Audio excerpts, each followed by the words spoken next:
잠시 기도하시고 주님 앞에 예배 드리도록 하겠습니다.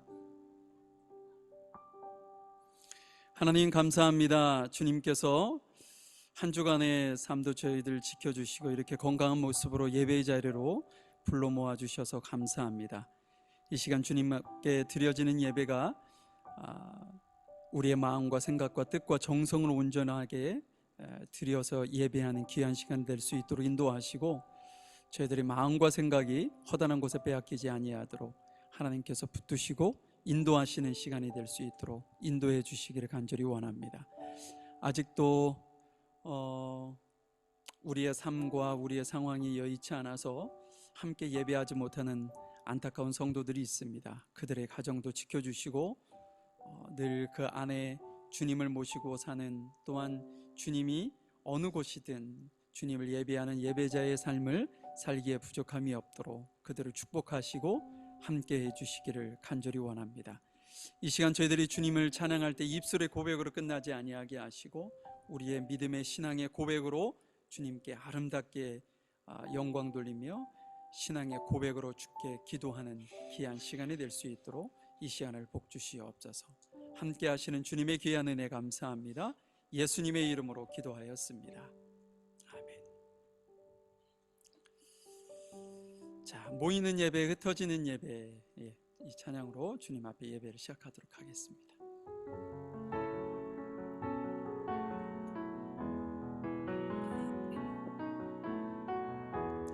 하나님 어디에나 계시죠? 교회와 가정, 학교와 일터에도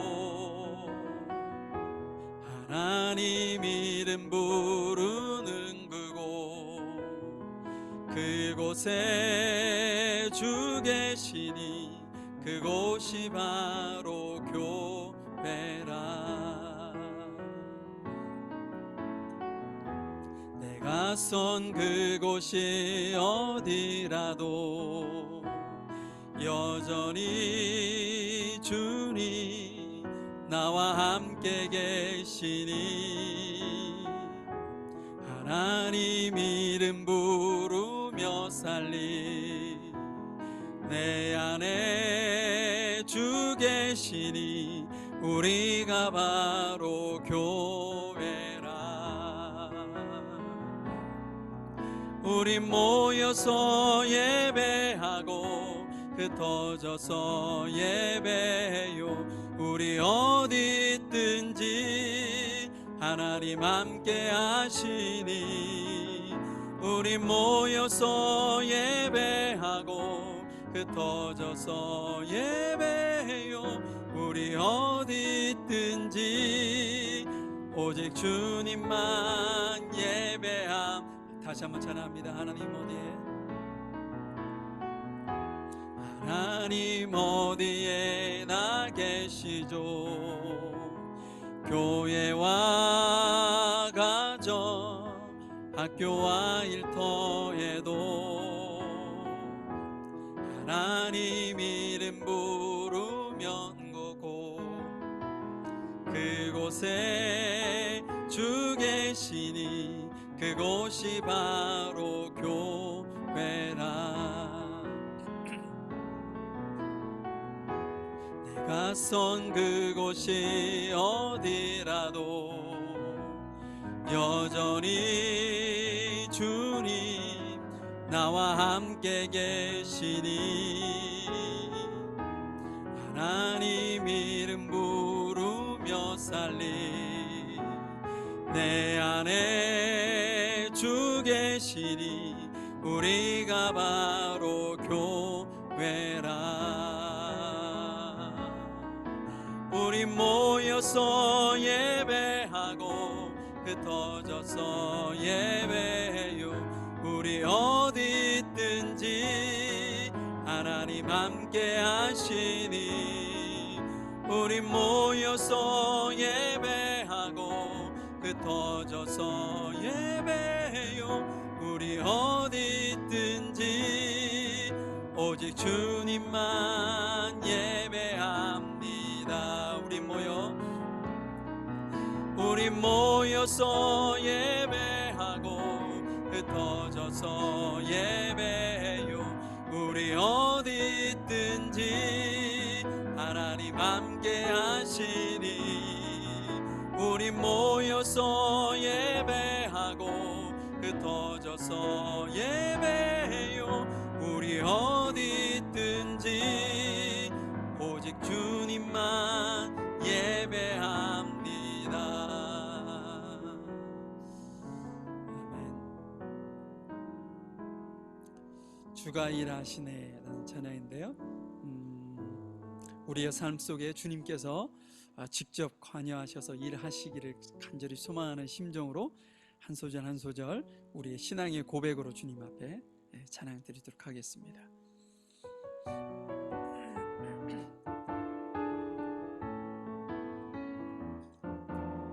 날이 저물어 갈 때 빈들에서 걸을 때 그때가 하나님의 때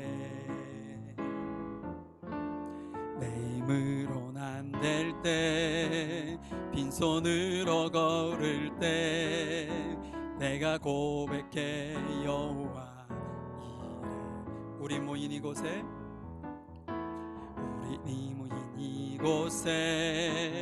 주님 함께 계시니 누리네 아버지 은혜.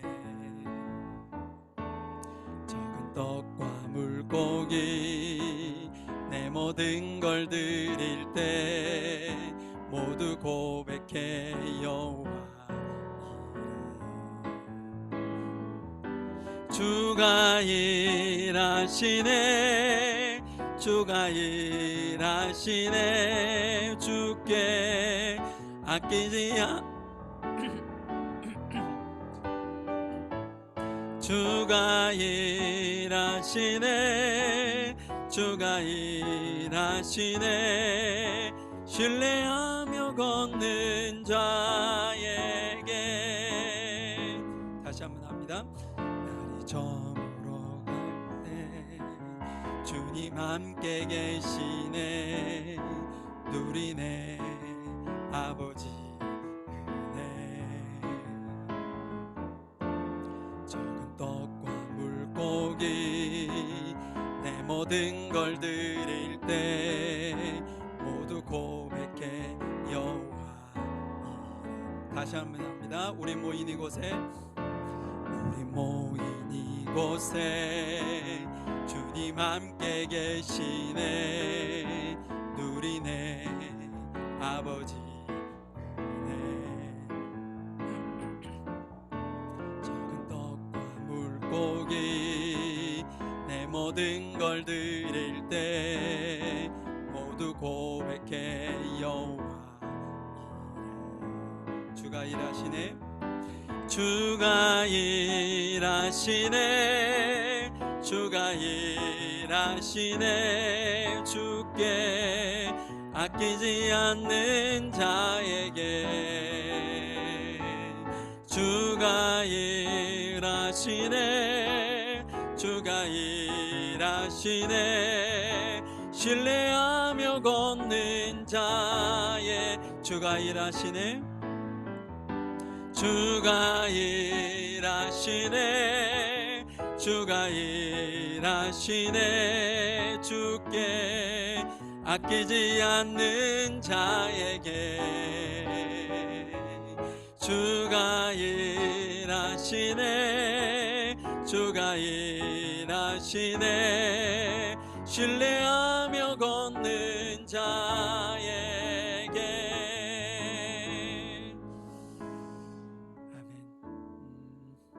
마지막 곡 온 땅의 주인이라는 찬양인데요, 이 찬양 들으시고 함께 기도하는 시간 좀 가지셨으면 좋겠어요. 조금 전에 저희들이 신앙 찬양으로 고백되어졌던 그 고백의 가사를 놓고 하나님 앞에 좀 기도하셨으면 좋겠어요. 저희가 우리가 그러한 삶을 살아갈 수 있도록 주님 저희를 좀 도와주시기를 소망합니다. 또한 우리의 삶의 주인이 되신 주님께서 우리의 삶을 이끌어가 주시고 또 우리의 삶을 관여하셔서 그분이 일해 가신다는 사실을 전적으로 믿고 신뢰하면서 주님 앞에 좀 나아가셨으면 좋겠고요.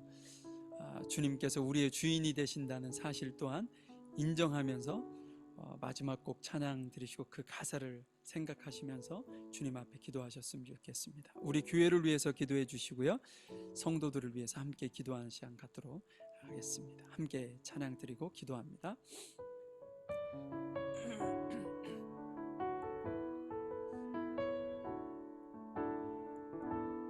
온 땅의 주인 되신 주님이 내 이름 아시며 상한 맘 돌보시네. 어둠을 밝히시는 새벽별 방황하는 내 맘 주의 길 비추시네. 나로 인함이 아닌 주가 행하신 일로 나의 행함이 아닌 오직 주로 인하여 나는 오늘 피었다 지는 이름 없는 꽃과 같네. 바다에 있는 바도 안개와 같지만 주는 나를 붙드시고 부르짖음 들으시며 날 기하다 하시네. 주님은 나의 죄를 보시고 사랑의 눈으로 나를 익히시네. 바다를 잠잠하게 하시듯 내 영혼의 폭풍 고요케 하시네. 나로 인함이 아닌 주가 행하신 일로 나의 행함이 아닌 오직 주로 인하여 나는 오늘 피었다 지는 이름 없는 꽃과 같네. 바다에 있는 마도 안개와 같지만 주는 나를 붙드시고 부르짖음 들으시며 날 귀하다 하시네.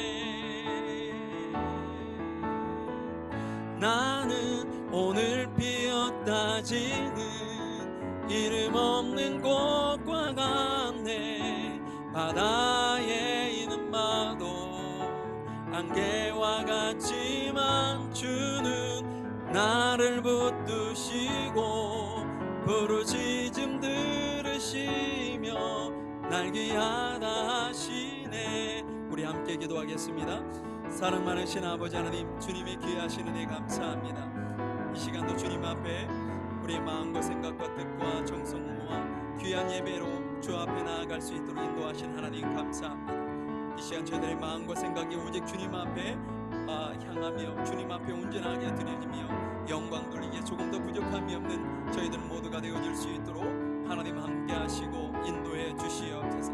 날마다 저희들을 인도하시는 하나님, 날마다 저희들을 위해서 일하시는 하나님, 날마다 저희들 삶 속에서 역사하시고 주관하시는 아버지 하나님을 이 시간 전적으로 신뢰하면서 주님만 온전히 바라보며 사는 저희들 모두가 되어질 수 있도록 아버지 하나님 도우시고 역사하여 주시옵소서. 그로 말미암아 주 안에서 승리하며 주님을 온전히 바라보며 주님만을 따르며 사는 저희들 모두가 되어질 수 있도록 인도하여 주시옵소서. 우리의 삶의 주인이 되신 주님, 날마다 저희들을 선한 길로 인도하시고 아버지 하나님의 기뻐하시는 뜻을 따라 승리하는 저희들 모두가 되어질 수 있도록 아버지 도우시고 역사하여 주시옵소서.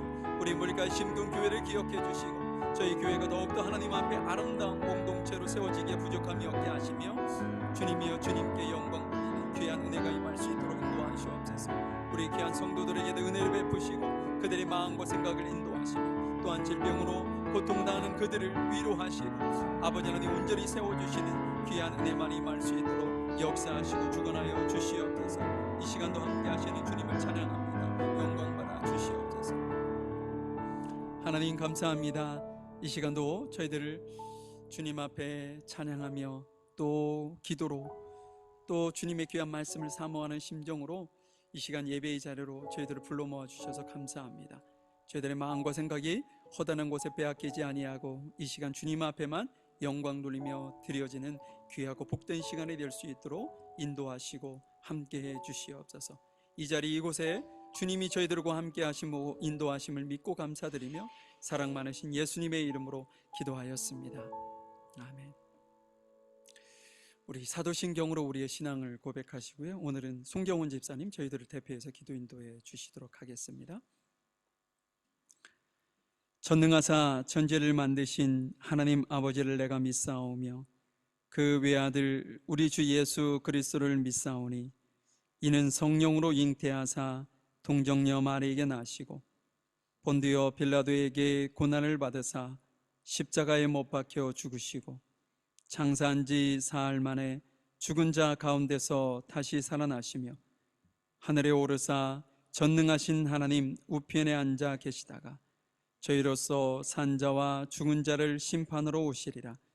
성령을 믿사오며 거룩한 공예와 성도가 서로 교통하는 것과 죄를 사하여 주시는 것과 몸이 다시 사는 것과 영원히 사는 것을 믿사옵나이다. 아멘. 나의 반석이여 우리의 구원이신 하나님, 모든 지각이 뛰어난 하나님의 평강이 그리스도 예수 안에서 우리의 마음과 생각을 지키심을 믿고 감사와 영광을 돌립니다. 주일을 통하여 저희가 함께 모여 예배의 영광에 참여하게 하시는 주님을 찬양합니다. 세상이나 세상의 것들을 주님보다 먼저 사랑하였던 한 주를 보냈다 할지라도 오직 주님만이 우리의 반석이 되심을 고백하는 이 시간 되게 하여 주옵소서. 주님, 지난 한 주를 저희가 돌아보고 회개하게 하시고 순종으로 헌신하는 축복이 있는 시간으로 채워주셔서 넓고 쉬운 세상의 길을 버리게 하시고 주님의 원하심을 따라 살아가는 저희 되게 하여 주옵소서. 교만과 자만, 허위, 부정함이 이 시대를 다스린다 할지라도 여전히 주님은 주님이 찾으시는 의인들로 저희를 다듬어 가시며 그런 시대를 저희가 넉넉히 이김으로 살아가게 하시어 이 시대를 다스리는 분이 주님이심을 이 세상이 보게 하실 것을 믿습니다. 저희에게 위로를 주시고 우리와 함께 하시는 하나님, 이 시간 하나님의 섭리를 생각해 봅니다. 사람이나 세상의 그 어떤 것도 우리의 문제들을 해결할 수 없음을 고백합니다. 우리의 문제보다 크신 하나님, 그 문제의 답이신 하나님만을 찾고 의지하게 하시는 은혜를 누리게 하심에 감사합니다. 어떤 상황이든 현재 저희가 처한 환경이 이해할 수 없는 것들로 가득할지라도 늘 하나님의 섭리를 떠올리며 홍해가 갈라지는 기적을 통해 믿음을 얻었다면 이제는 전적으로 하나님을 믿는 신뢰함으로 요단강을 건넜던 이스라엘 백성들의 기적을 경험하는 저희의 믿음의 성숙이 있는 저희와 저희 교회 되게 하여 주옵소서. 오늘 말씀을 전하시는 목사님을 위해 기도합니다. 오늘도 성령 충만함으로 말씀을 전하게 해주셔서 저희가 그 말씀을 믿음으로 순종할 수 있도록 은혜를 더하여 주옵소서. 예배를 위하여 봉사하는 손길들을 위해 축복하여 주시고 주님의 사랑하심이 넘쳐나게 하여 주옵소서. 하나님의 임재를 뜨겁게 경험하는 오늘이 되길 원합니다. 저희의 삶을 주께 드리오며 예수님의 이름으로 기도합니다. 아멘.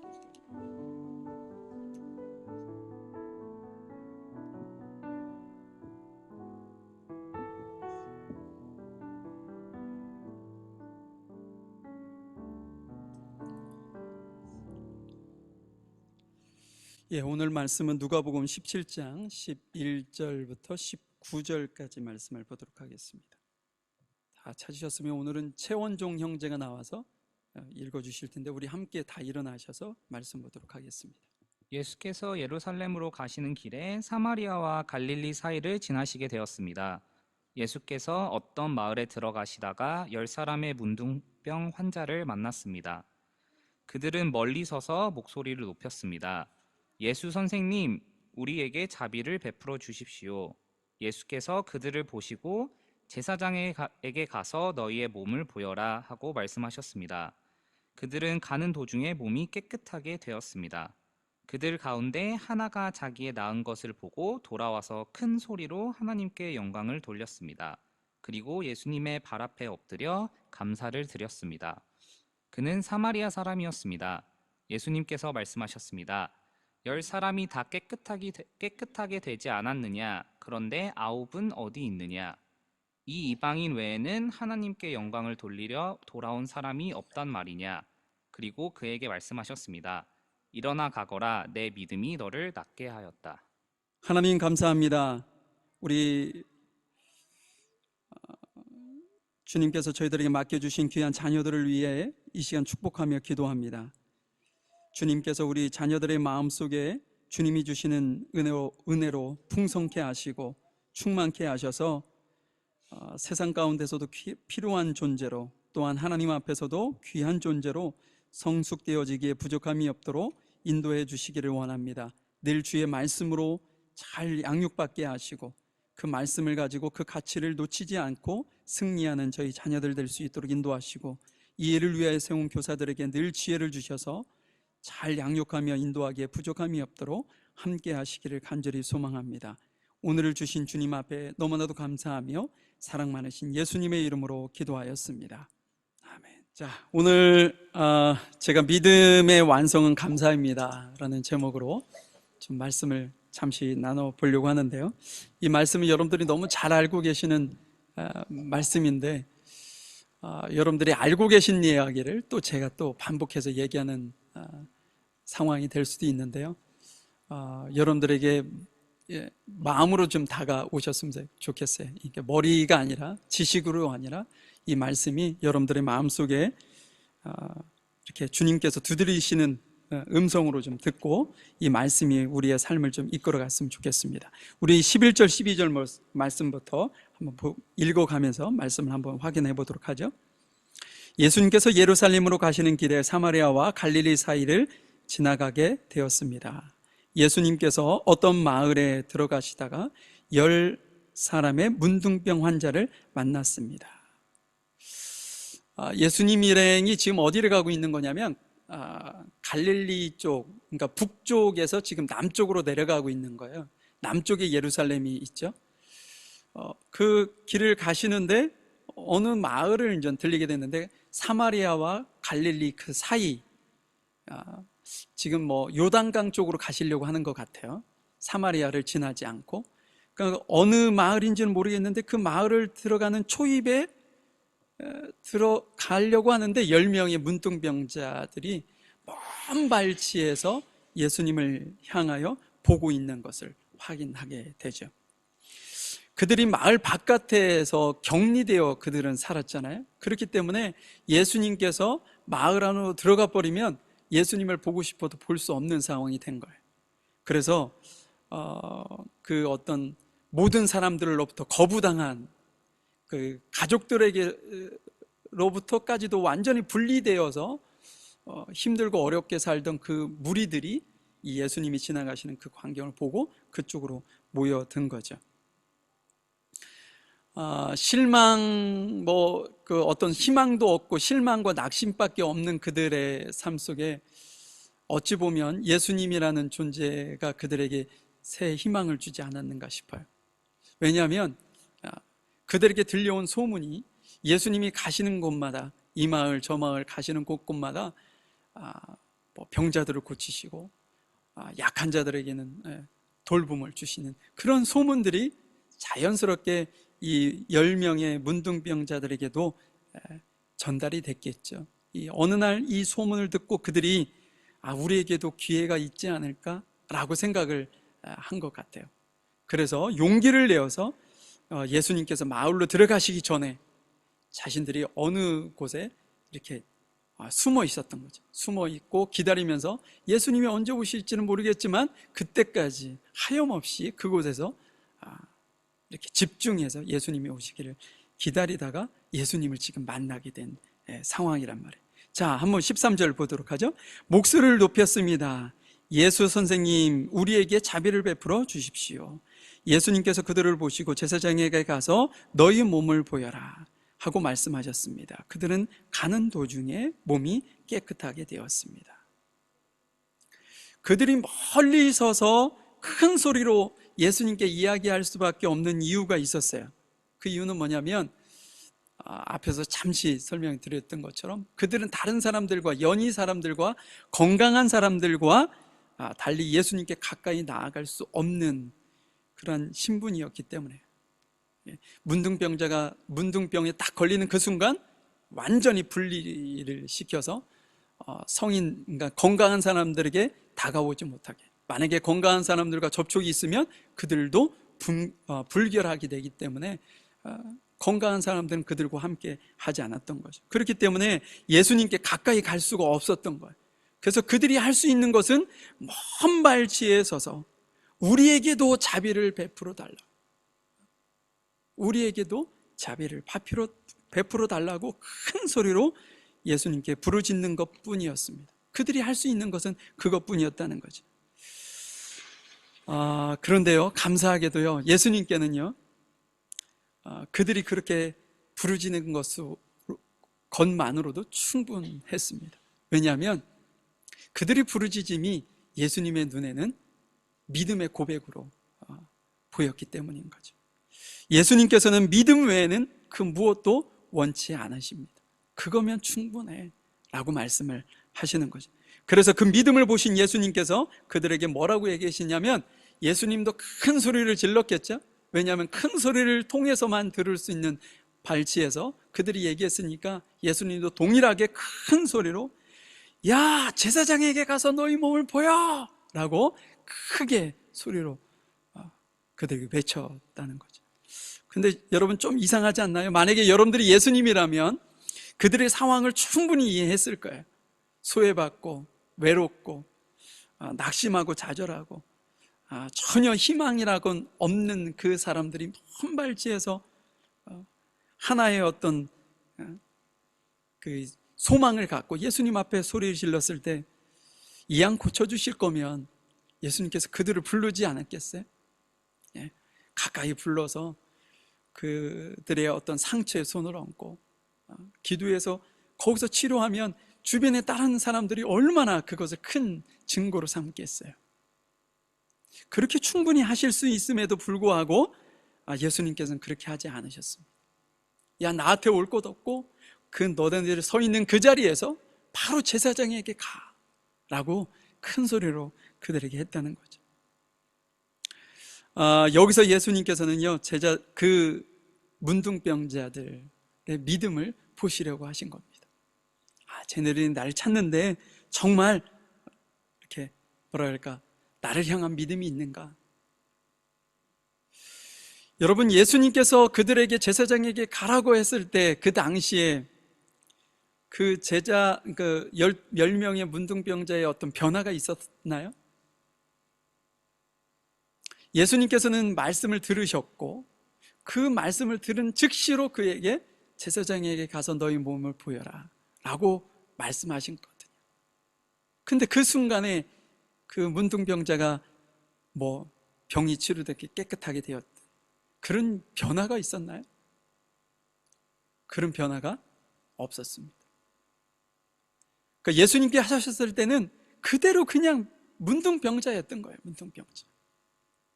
근데 예수님께서 그들에게 제사장에게 가서 너희 몸을 보여라 라고 얘기하셨을 때는 저들이 나를 찾아왔는데 정말 나를 진실되게 믿는지 한번 보자 라는 어떤 마음을 가지고 그들을 이렇게 믿음을 시험해 본 거죠. 그들은 그들의 몸이 그대로 문둥병을 아는 그대로 있었어요. 근데 그들은 어떻게 하나요? 예수님의 말씀에 순종해서 갑니다. 그 10명 중에는 그런 사람도 있었겠죠. 아니, 내 몸이 지금 그냥 이대로인데 내가 제사장에게 가면 무슨 소용이 있어? 제사장에게 도리어 이렇게 책망만 받고 돌아오지 않겠어? 지금 예수님한테 큰 기대를 걸고 왔는데 아무것도 아니네? 이렇게 생각하는 사람들이 있었겠죠. 근데 어떤 사람은 그래, 내 병이 치료된다는데 내가 못할 게 뭐가 있겠어? 내가 지금까지 이렇게 모든 사람에게 무시를 당하며 살아왔는데, 나들 거들떠 보는 사람도 없었는데 예수님께서 나한테 그렇게 말씀하시는데 굳이 내가 이거 못할 게 뭐가 있겠어? 라고 생각하는 이들도 있었을 거라는 거죠. 그래서 예수님의 말씀에 곧 움직이는 사람을 따라 어떤 사람들은 믿음이 없던 사람들조차도 그래? 다들 가네? 나도 한번 가볼까? 이러는 사람도 분명히 있었을 거라는 거죠. 10명의 사람들이 온전히 하나님을, 예수님을 100% 신뢰하고 믿는 사람들만 있었던 것은 아니라는 겁니다. 예수님께서 그것을 보시려고 순종하는지 한번 보자. 근데 의외로 10명의 모든 사람들이 예수님의 말씀에 순종해서 제사장에게 이렇게 갑니다. 이것이 그들의 믿음이었던 거죠. 그런데 그 믿음을 따라서 그들이 순종했더니 어떤 일이 벌어져요? 가는 길에 그들의 몸이 깨끗해지기 시작했습니다. 어느 순간 그들의 몸이 깨끗해졌는지 그들은 잘 몰랐어요. 근데 어느 곳에 이르렀을 때쯤 어떠한 한 사람이 자신의 몸이 깨끗해진 것을 발견하게 됩니다. 우리에게 무엇을 말씀하시는 걸까요? 왜 예수님께서는 정말 어리석은 사람들이 할 수 있는 그러한 요구를 그들에게 하셨을까? 저는 이 말씀을 통해서 예수님께서 우리에게 믿음이 먼저라는 것을 말씀하고 계시는 게 아닌가 싶어요. 믿음이 먼저다.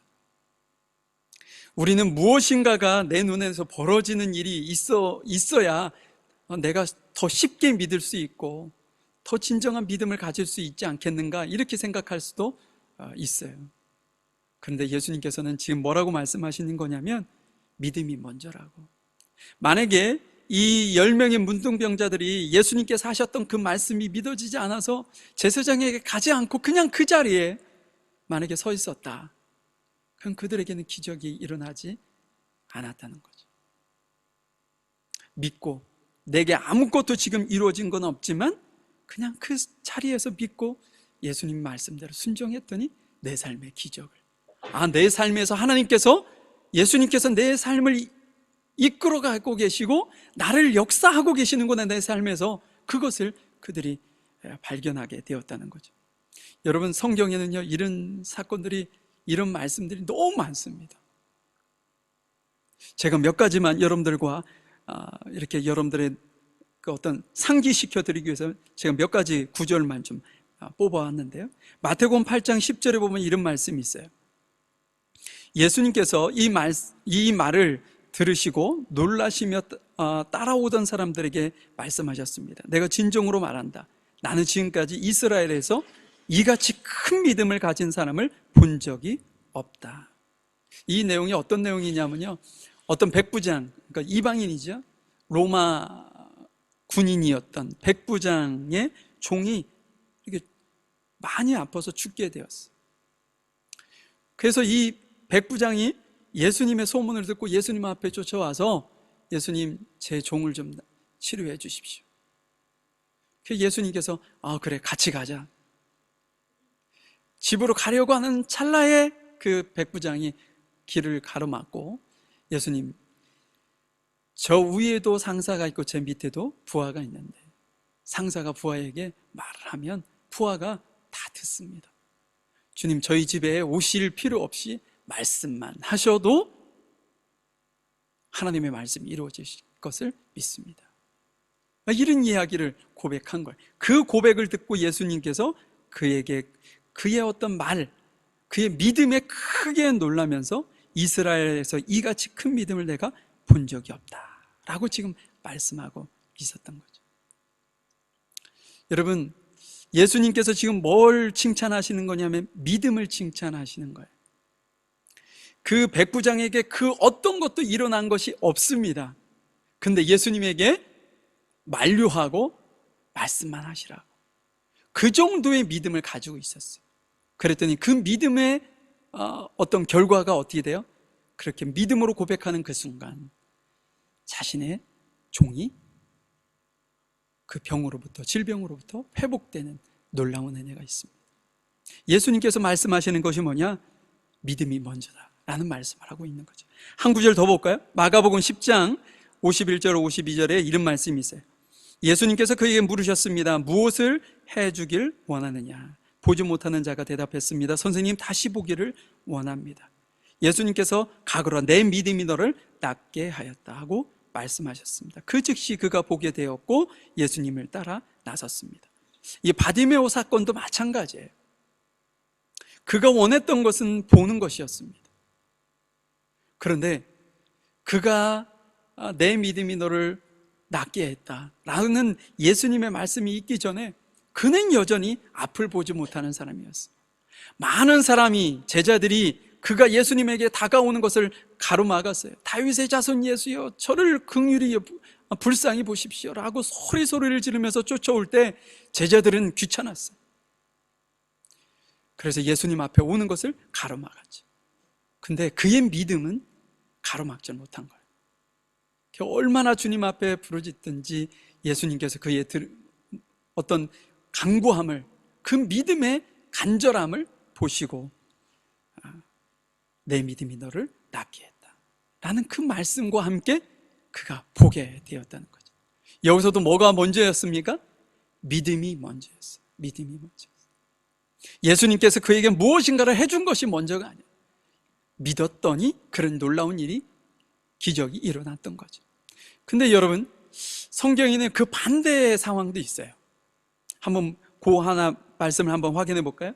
마태복음 12장 38절 9절을 보면 그때 몇몇 율법학자들과 바리새파 사람들이 예수님께 말했습니다. 선생님, 우리에게 증거를 보여주십시오. 예수님께서 대답하셨습니다. 악하고 죄 많은 이 세대가 증거를 보여달라고 한다. 그러나 예언자 요나의 증거 외에는 보여줄 것이 없다. 여러분, 이것이 어찌 보면 이성적인 사람들, 지식인들이 생각할 수 있는 거 아니겠어요? 제게 무엇인가, 당신이 하나님의 아들임을 내게 좀 증거로 보여주십시오. 그러면 제가 당신을 믿겠습니다. 이런 어떤 투란 말이죠. 그러면 예수님께서 만약에 이것이 현명한 선택이고 현명한 판단이었다면 이들을 칭찬하셨을 거예요. 좀 전에 제가 앞에서 말씀드렸던 것처럼 아주 그 어떤 증거도 없는데도 불구하고 그 너무 무모할 만큼 그냥 하나님을 전적으로 믿고 신뢰하면서 따라왔던 그들에게는 예수님께서 칭찬을 하셨잖아요. 그런데 여기서는 어찌 보면 아주 이성적인 사람들, 이들에게는 도리어 책망을 하십니다. 뭐라고요? 악하고 죄 많은 이 세대라는 표현을 쓰세요. 악하고 죄 많은 이 세대. 그들은 무엇을 먼저 원한다고요? 증거를 먼저 원한다. 믿기 이전에 증거를 먼저 바란다는 거죠. 그러면서 그들에게 그것이 옳지 못함을 말씀하시면서 도리어 책망하십니다. 증거로 삼을 것은 쌓이고 쌓인 것이 증거라는 거예요. 여기서 얘기한 것은 요나의 증거, 요 하나를 말씀하셨는데 예수님께서 요나보다 더 큰 일이라는 말씀을 하시기 위해서 요나를 거론한 거예요. 그들의 조상 요나 말이죠. 어리석은 이들은 증거를 요하지만 정말 진정으로 하나님 앞에 나오는 진정한 믿음의 사람은 믿고 나온다. 믿을 때 믿어진다. 이 말씀을 지금 하고 계시는 거죠. 여러분, 제가 한 번쯤 말씀드렸던 것 같은데 저는 길치거든요. 그래서 항상 의지하는 것이 내비게이션입니다. 내비게이션. 제가 2009년도에 여기 처음 왔는데 저를 공항에 픽업한 친구 목사님이 서쪽에 살았어요. 근데 제가 사역할 교회는 동쪽이었는데 서쪽에 집을 구해주더라고요. 그러니까 서쪽에서 동쪽까지 얼마나 되는지 그 당시만 해도 잘 몰랐죠. 한 30분 거리를 운전해서 제가 9년여 동안을 그쪽에서 사역을 했는데 오자마자 겁이 덜컥 나는 거예요. 이렇게 멀리? 거기를 어떻게 가는 거야? 이랬더니 어디를 이렇게 해서 가면 된다고. 어렵지 않다고. 근데 처음 온 저희가 저를 픽업 오실 수 있는 상황도 못 돼, 그 교회에서. 그래서 저도 직접 토요일 날 교회를 좀 와주셨으면 좋겠다. 그래서 제가 제일 먼저 한 게 내비게이션을 사는 거였어요. 그 당시 요만한, 지금 스마트폰도 더 작은 그런 내비게이션을 요쪽 웨스트필드 그 안에서 사가지고 저를 도와주신 분에게 아이스크림을 대접하려고, 잠깐 아이스크림 대접하려고 하다가 그걸 잃어버렸어요. 그걸 다시 살기에는 너무 아깝고, 그래서 그날 밤에 저희 친구 목사님한테 거기를 한번 갔다 오자. 그래서 제가 운전하고 옆에서 여기서 나가는 거야. 파도 적어가지고 평강교회를 갔던 기억이 납니다. 저는 내비게이션이 없으면 어디 이렇게 마음대로 돌아다니지도 못하고 사람들도 잘 못 만날 거예요. 여러분들도 마찬가지지 않나요? 초행길, 내가 가보지 않은 길, 그런 길을 내비게이션에 위치를 찍고 가면 거기서 나오는 여자분이 정말 친절하게 안내해 주잖아요. 그 안내해 주는 대로만 가면 어떻게 해요? 목적지에 도달할 수 있습니다. 내가 가봤고 가보지 않았고, 내가 경험했고 경험해보지 않고 전혀 상관이 없이 그 내비게이션이라는 것이 저를 그쪽으로 안내해 준다는 거죠. 요즘에는 너무 좋아져가지고 대략적으로 도착 예정 시간까지 알려줘요. 그래서 누군가 시간 약속을 할 때 대략 이쯤은 도착할 것 같다고, 그는 어김없이 우리를 그곳으로 안내합니다. 여러분, 신앙생활도 이와 비슷하다는 거죠. 내비게이션을 의지했을 때 내가 가봤기 때문에 의지하는 게 아니거든요.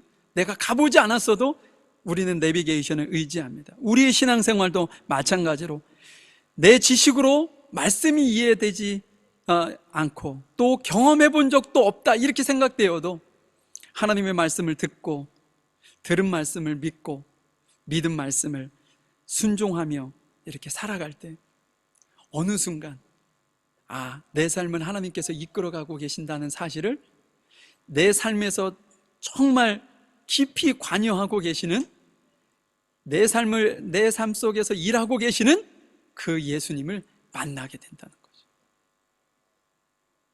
그냥 그 자리에 내가 이게 믿어지지도 않고 내가 경험해 보지도 않은 것이라고 해서 그냥 그 자리에 있으면 하나님이 믿어지지 않고 하나님께서 내 삶에서 이끌어 가시고 일하고 계시는 것을 알 수가 없어요. 그런데 마침 하나님의 말씀을 듣고 들은 말씀을 믿고 믿은 말씀을 순종해 나갈 때 어느 순간 내 삶의 곁에 계시는 예수님을 보게 되는 거죠. 이것이 오늘 말씀이 우리에게 보여주시는 은혜의 말씀입니다. 여러분은 어떠신가요? 하나님의 말씀을 내비게이션처럼 믿고 따르고 계시나요? 아니면 여러분들의 어떤 지식과 여러분들의 경험을 우선시해서 그것이 아니면 아니야 이렇게 생각하시면서 여러분을 믿고 살아가고 계시나요? 하나님의 어리석음이 사람의 지혜로움보다 지혜롭다 말씀하셨습니다. 여러분들 하나님의 말씀을 전적으로 내비게이션처럼 이렇게 전적으로 믿고 승리하시는 여러분들이 되셨으면 좋겠어요.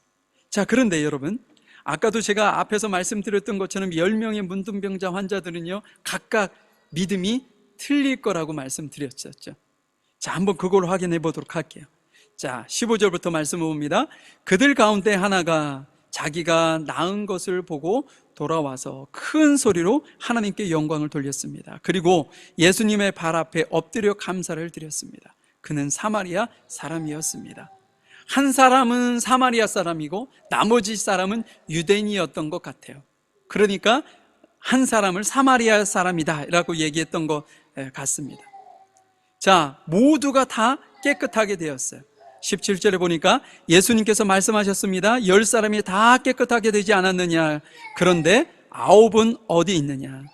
이 이방인 외에는 하나님께 영광을 돌리러 돌아온 사람이 없단 말이냐?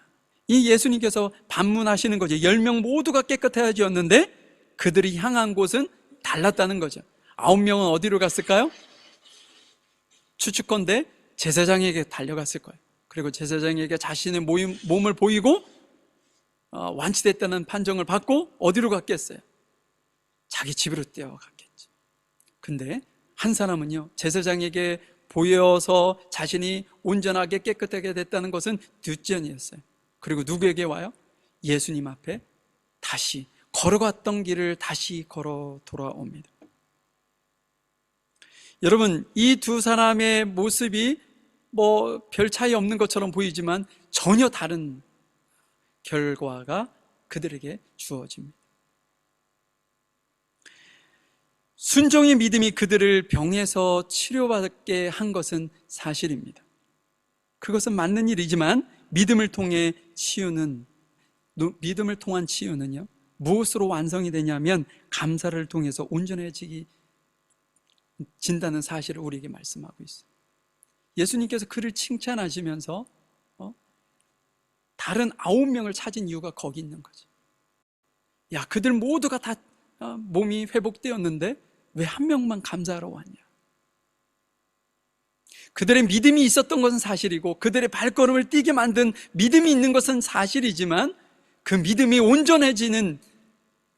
온전해지게 만드는 그 감사는 그들에게 없었던 거예요.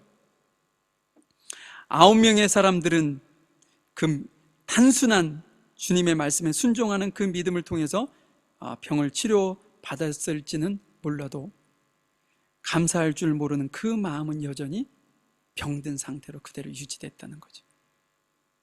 여러분, 제가 앞에서도 말씀드렸지만 그들은 완전히 분리된 삶을 살았다고 하지 않았어요? 그 문둥병에 걸리기 전까지는 함께, 가족과 함께, 이웃과 함께, 친구와 함께 살았던 그들이 그것에 걸리자마자 완전히 분리시켰으니 그들에게 얼마나 그것이 아픈 상처겠어요. 원망스럽기도 하고 불평이 되기도 하고 자신의 삶이 저주스럽기도 하고 말이죠. 마음에 늘 그런 어떤 불평과 불만이 있으니 마음이 어떻겠어요? 늘 병든 몸이었죠. 그들이 볼 때는 그냥 육체적인 병만 생각했지만 그들 안에 마음의 병도 있었다는 사실을 그들은 알지 못했다는 거죠. 그래서 그들은 감사할 줄 모르고 어디로 가요? 바로 자기들이 원하는 곳으로 갔습니다. 그러나 단 한 사람만이 자신의 어떤 질병을 고쳐준 그 예수님 앞에 돌아와서 감사할 줄 알았다는 거죠. 그 사람이 육체의 질병뿐 아니라 마음에 있는 병까지도 그는 회복될 수 있었습니다. 그에게 예수님께서 뭐라고 하시는지 보죠. 19절입니다. 그리고 그에게 말씀하셨습니다. 일어나 가거라. 내 믿음이 너를 낫게 하였다. 여러분, 평생 격리된 채 인간답게 살지 못했던 그에게 하나님께서 은혜를 베푸셔서 치료해 주셨어요. 새로운 삶을 살 수 있도록 만들어 주셨습니다. 왜냐하면 그 당시만 해도 문둥병은 거의 불치병이거든요. 한번 걸리면 치료할 수 없는, 그래서 그렇게 되다가 코가 떨어져 나가고 손이 떨어져 나가는 그런 아픔도 모른 채 그렇게 하다가 다들 다 죽어갔단 말이죠. 그런데 예수님께서 그들에게 은혜를 베푸셔서 완전히 치료되어서 새로운 삶을 살게 하셨으니 이게 얼마나 큰 감사예요. 무엇과 이 감사를 바꿀 수 있겠습니까? 이 은혜를. 그런데 9명의 사람들은 감사할 줄 몰랐고 한 사람만 감사해서 주님 앞에 돌아왔다는 거죠. 육체적 질병뿐 아니라 이 감사의 마음이요, 예수님께서는 마음의 병까지 치료하셔서 그 사람에게 무엇을 선포해요? 내가 구원 얻었다. 오늘 말씀은 내가 내 믿음이 너를 낫게 하였다 이렇게 표현했지만 개역 개정판이나 개역 성경에는 너를 구원했다 이렇게 말씀하고 있어요. 어디로부터 구원인가요? 지옥 같은 내 마음의 어떤 병든 마음으로부터 그를 건져낸 거지, 구원시켜 낸 거지. 우리가 믿는다고 하면서도 감사의 마음을 충분히 이렇게 표현하지 못하면서 살아갈 때가 참 많이 있습니다. 여러분들은 어떠신가요?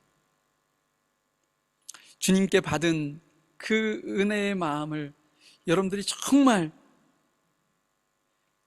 마음껏 하나님 앞에 감사의 표현을 하면서 지금 신앙생활을 하고 계시나요? 아니면 그것을 싹 잊고 말이죠, 그렇게 살아가고 있지는 않으신가요? 신앙인들에게 감사는요, 이 땅에서 하늘을 살아가는 그런 힘입니다. 방법이고요. 신앙인들에게 감사는 믿음의 완성이기도 합니다.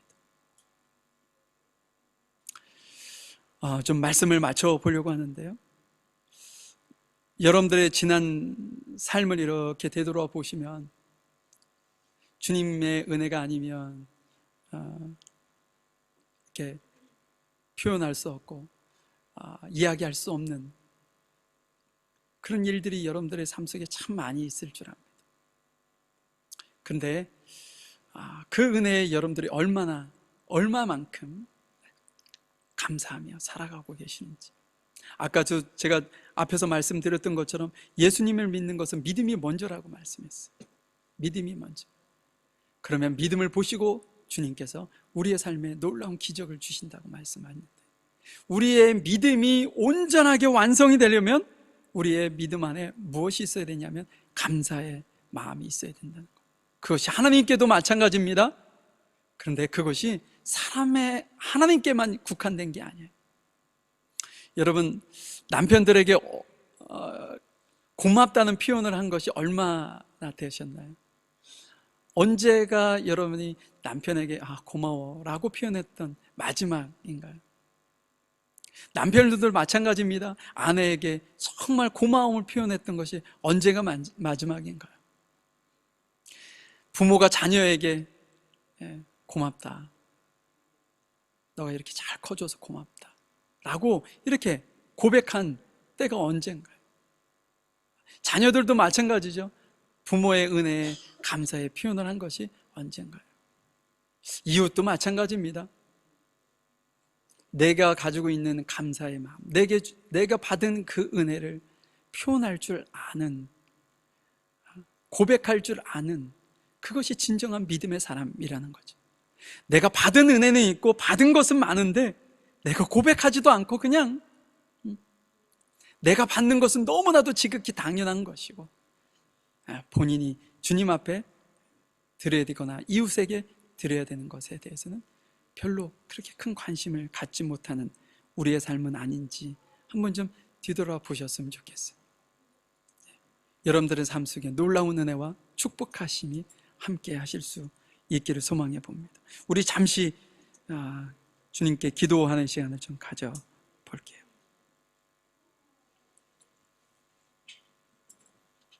먼저 여러분들이 주님께 받은 은혜를 좀 한번 생각해 보셨으면 좋겠어요. 주님께서 내게 베풀어 주신 은혜가 이것도 주님의 은혜네, 저것도 주님의 은혜네. 여러분들이 한번 생각해 보시죠.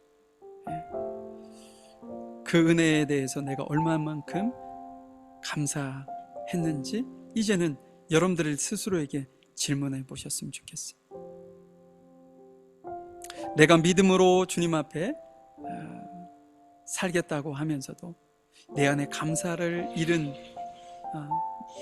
믿음을 갖고 내가 살고 있진 않았나? 반쪽짜리 믿음을 가지고 살아가고 있진 않았나? 마음에 병든 것은 헤아리지 못하고 겉으로 드러난 것만 살피며 바라보며 살고 있지는 않았는지 여러분들에게 한번 질문해 보시면서 주님, 제가 겉과 속 모두를 주의 말씀으로 회복되고 주님만을 따르는 귀한 믿음의 사람이 되기를 소망합니다. 주님을 믿을 뿐 아니라 주님 앞에 감사할 수도, 이웃에게 감사의 마음도 전할 수 있는 진정한 믿음의 사람 될 수 있도록 주님 도와주십시오. 우리에게 이런 마음으로 잠시 묵상으로 주님 앞에 기도하도록 하겠습니다. 아버지, 주님 저희 안에 아버지 하나님께 받은 은혜를 감사합니다. 주님 살아가고 있지 않는지 주님의 말씀하시고 주님의 말씀을 주님의 인도하심을 따라서 주님의 온전히 바라보는 수 저희들 모두가 되어질 수 있도록 주님 인도하시고 역사하시고 함께해 주시옵소서. 주님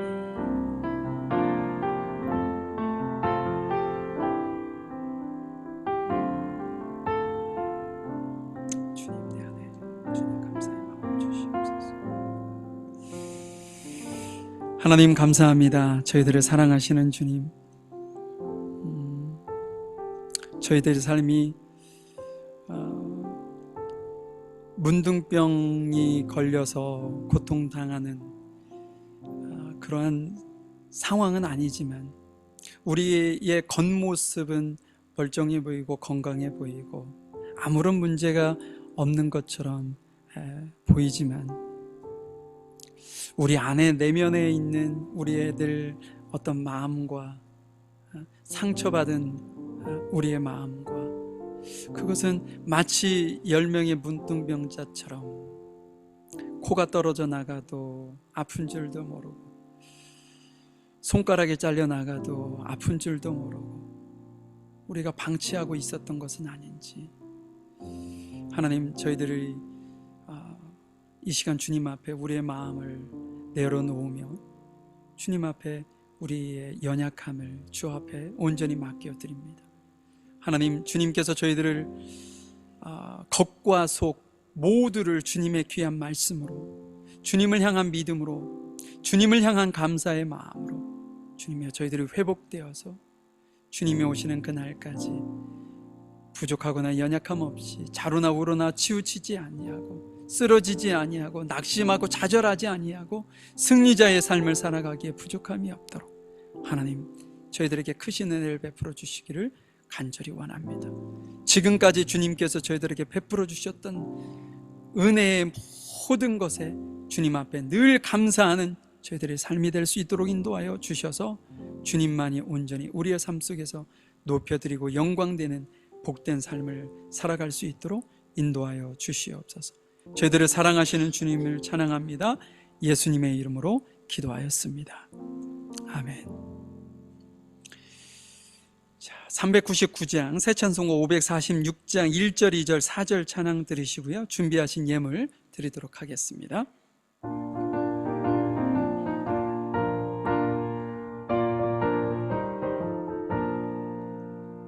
주님 약속하신 말씀 위에서 영원토록 주를 찬송하리라. 소리 높여 주께 영광 돌리며 약속 믿고 굳게 서리라. 굳게 서리, 영원하신 말씀 위에 굳게 서리, 굳게 서리. 그 말씀 위에 굳게 서리라. 주님 약속하신 말씀 위에서 세상 염려 내게 엄습할 때에 용감하게 힘써 싸워 이기며 약속 믿고 굳게 서리라. 굳게 서리, 영원하신 말씀 위에 굳게 서리, 굳게 서리. 그 말씀 위에 굳게 서리라. 주님 약속하신 말씀 위에서 성령 인도하는 대로 행하며 주님 품에 항상 안식 얻으며 약속 믿고 굳게 서리라. 굳게 서리, 영원하신 말씀 위에 굳게 서리, 굳게 서리. 그 말씀 위에 굳게 서리라. 기도하시겠습니다.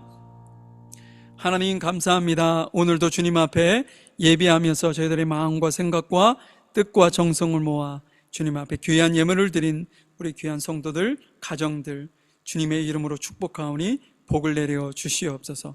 저들의 가정 위에 하늘의 신령한 복과 땅의 기름진 것으로 흔들어 넘치도록 채워주셔서 하나님께도 영광될 뿐 아니라 주변의 많은 이들에게 선한 영향력을 줄 수 있는 귀한 성도들의 삶이 될 수 있도록 인도하여 주시옵소서. 주님이 직접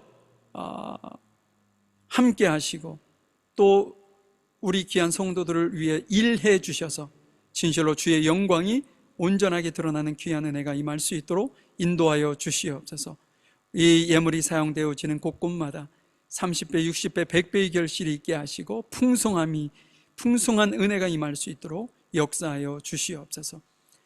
지금은 우리 주 예수 그리스도의 크신 은혜와 아버지 하나님의 무한하신 사랑하심과 성령님의 인도하시고 내주하시고 교통하심이